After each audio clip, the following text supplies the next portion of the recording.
अन्वी एक पढ़ी लिखी शहरी लड़की थी जिसे कुकिंग का बड़ा शौक था। अन्वी हमेशा बढ़िया बढ़िया तरीके का खाना बनाती थी। वो खुद तो चटोरी थी ही, इसलिए कोई ना कोई डिश यूट्यूब पर देखकर ट्राई करती रहती। लेकिन अन्वी की शादी जिस परिवार में हुई वो बड़ा ही साधारण था। अन्वी के सास ससुर थोड़े पुराने और देसी ख्यालातों वाले थे। उसके ससुराल में उसके सास ससुर और ननद थी।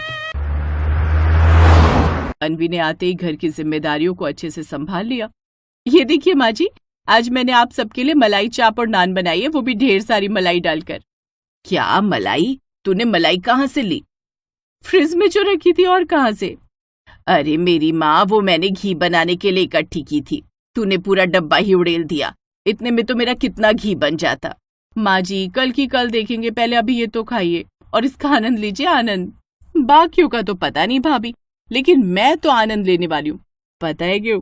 क्योंकि ये तो मेरी फेवरेट है। थैंक यू ननद जी।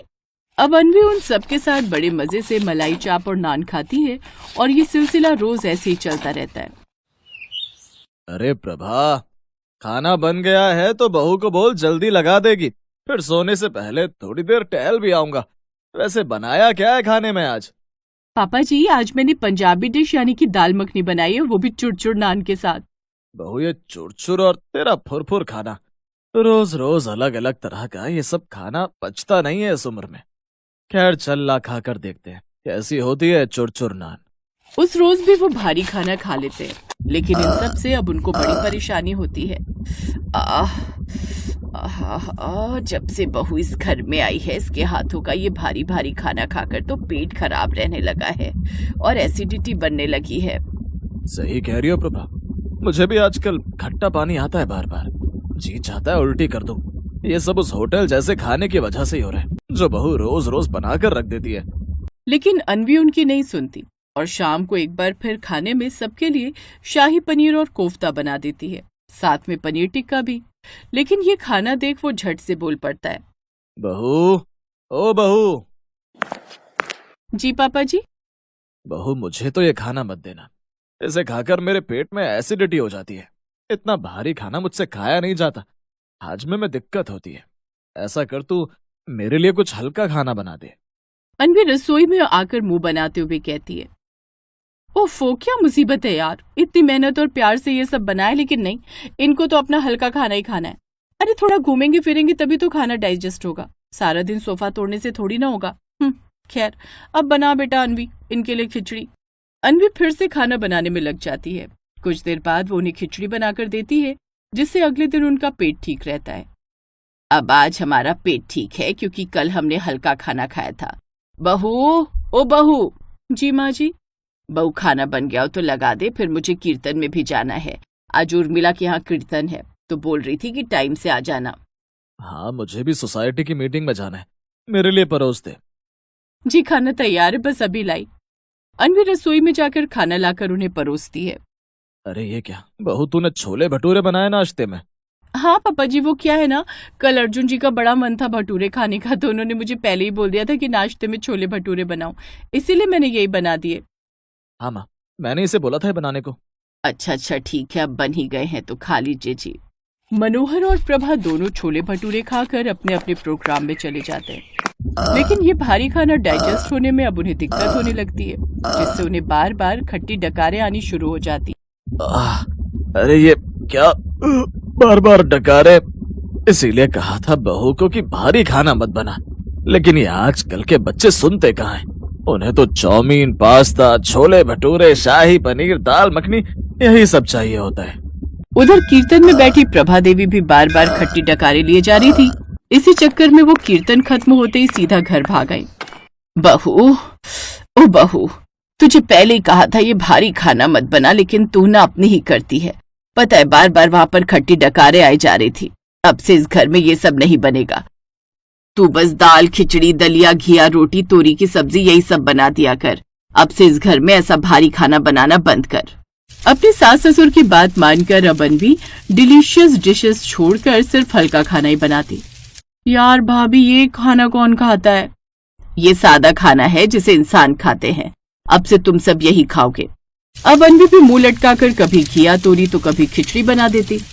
धीरे धीरे उसे इन सब की आदत पड़ गई, क्योंकि ये उसके लिए बनाना काफी आसान जो था।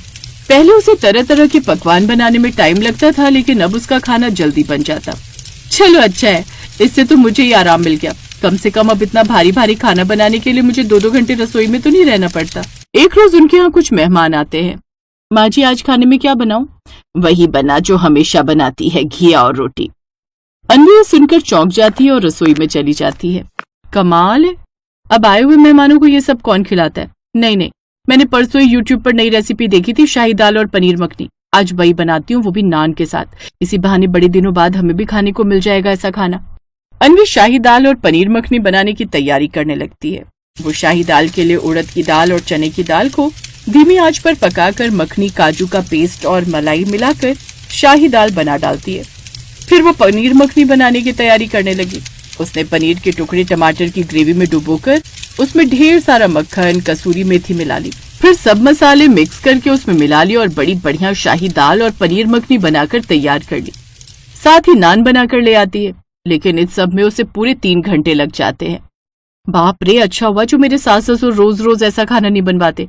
अब कौन 3-3 घंटे रसोई में खड़ा रहे, ऊपर से ढेर सारे बर्तन हो जाते वो अलग। मेरे लिए तो वो हल्का खाना बनाना इजी है, जो झट से बन जाता है और मेहनत भी कम लगती है। बहू, अब खाना ले भी आ। अन्वी खाना लेकर बाहर आती है। खाना देखकर पहले तो सास अन्वी को आंख दिखाती है, लेकिन जब वो शाही दाल और पनीर मखनी खाती है तो उसके तो होश ही उड़ जाते हैं। उसे वो बड़े टेस्टी लगते हैं, क्योंकि उसने इतने दिनों बाद जो ऐसा कुछ खाया था। मेहमानों को भी ये सब बड़ा पसंद आता है। और उसके जाने के बाद सच में बहू ने आज कमाल ही कर दिया। अब तुम रोज ऐसा ही खाना बनाया करो, शाही दाल और पनीर मखनी, मलाई कोफ्ता, नान। हाँ बहू, वो क्या है ना, इतने दिनों से तुम्हारे हाथों का ये खाना खाते खाते अब हमें इन्हीं सब की आदत लग गई थी, लेकिन हम बोल नहीं पा रहे थे। लेकिन आज खासकर ये शाही दाल और पनीर मखनी, ओए होए होए, क्या स्वाद था इनमें। बहू, अब रोज ऐसा ही खाना बनेगा इस घर में। क्या? अब अच्छा ठीक है जी माँ जी, लेकिन आपका हाजमा? अरे वो तो अब ये चूरन खाकर एकदम ठीक रहता है। अब हम हर खाना पचा लेते हैं। अब अन्वी की हालत खराब हो जाती है, क्योंकि अब उसे हल्का खाना बनाने की आदत जो पड़ गई थी। पहले 1-आधे घंटे में झट से खाना बन जाता था, वहीं अब मुंह लटकाकर वो 2-3 घंटे तक रसोई में खाना बनाने में लगी रहती। अब वो अपना माथा पीटने लगती है। हे भगवान, ये तो मैंने अपने पैरों पर कुल्हाड़ी मार ली इन सबको ये पकवान खाने की आदत डलवा कर।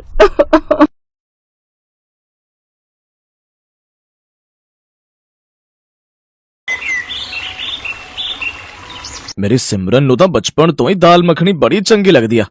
ਯਾਦ ਹੈ ਤੈਨੂੰ ਸੁਰਜੀਤੇ, ਜਦ ਵੀ ਆਪਾਂ ਬਾਹਰ ਢਾਬੇ ਵਿੱਚ ਜਾਂਦੇ ਸੀ, ਇਹ ਤਾਂ ਬਸ ਮੱਖਣੀ ਦਾਲ ਹੀ ਆਰਡਰ ਕਰਦੀ ਸੀ। हाँ, चंगे नाल याद है मैनू, लेकिन उससे भी ज्यादा इस घर की बनी हुई मेरे हाथों की दाल मखनी पसंद है, जो इसे खुद तो बिल्कुल बनानी नहीं आती, बस खाना जानती है। कल को ब्याह कर चली जाएगी तो क्या करेगी? कितनी बार कहा है सीख ले। हाँ तो क्या हुआ माँ, बाकी खाना तो बना ही लेती हूँ, बस एक ये दाल मखनी बनानी तो नहीं आती। सिमरन को दाल मखनी बड़ी ही पसंद थी। वो हर रोज दाल मखनी खाती थी, लेकिन कोई और भी था जो सिमरन को बड़ा पसंद था, और वो था कानपुर में रहने वाला प्रांजल, जो कुछ समय पहले ही एक डील के लिए पंजाब आया हुआ था। और मॉल घूमते वक्त दोनों एक दूसरे से टकराए और दोनों एक दूसरे को पसंद आ गए। इत्तेफाक से प्रांजल के पिता और सिमरन के पिता दोनों पुराने दोस्त निकले, इसलिए प्रांजल अब कुलविंदर के घर आने जाने लगा। इसी दौरान सिमरन और प्रांजल की नजदीकियां भी बढ़ती गई और दोनों को एक दूसरे से प्यार हो गया। फिर एक रोज, वाह आंटी, आपके हाथों की दाल मखनी का जवाब नहीं। क्या स्वादिष्ट दाल मखनी बनाते हो आप। जानती हूँ पुत्र, सब यही कहते हैं, लेकिन अब जब भी तुम पंजाब आओ तो यहाँ जरूर आना और दाल मखनी खा कर ही जाना। ये तो हम पंजाबियों की शान है। हाँ हाँ जरूर आंटी। अच्छा आंटी, अब मैं चलता हूँ, फिर पंजाब आऊंगा तो जरूर आपसे मिलने आऊंगा।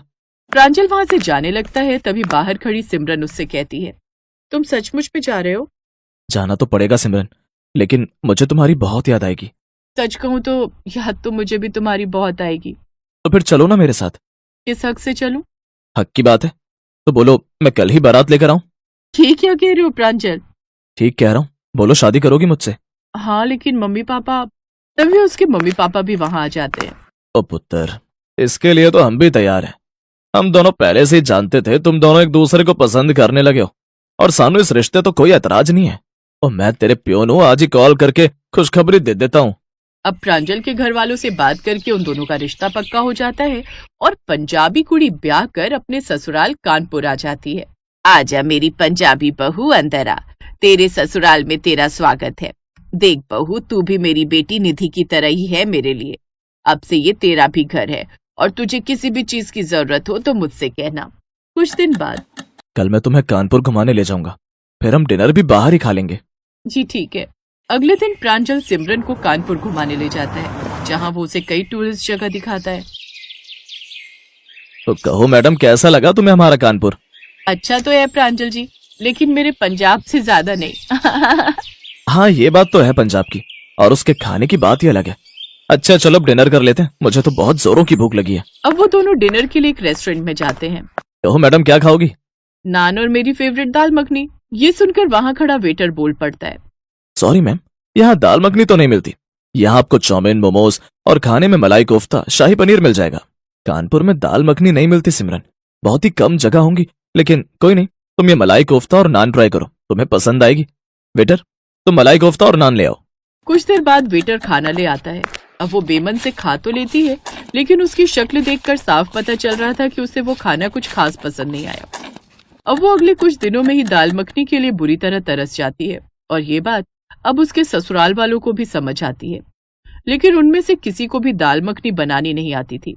बेचारी बहू अपना सब कुछ छोड़कर यहाँ आ गई हमारे लिए, और हम है कि उसकी इतनी सी ख्वाहिश पूरी नहीं कर सकते। कोई बात नहीं माँ, हम फोन में देखकर दाल मखनी बनाने की कोशिश करते हैं, क्या पता भाभी को पसंद आ जाए।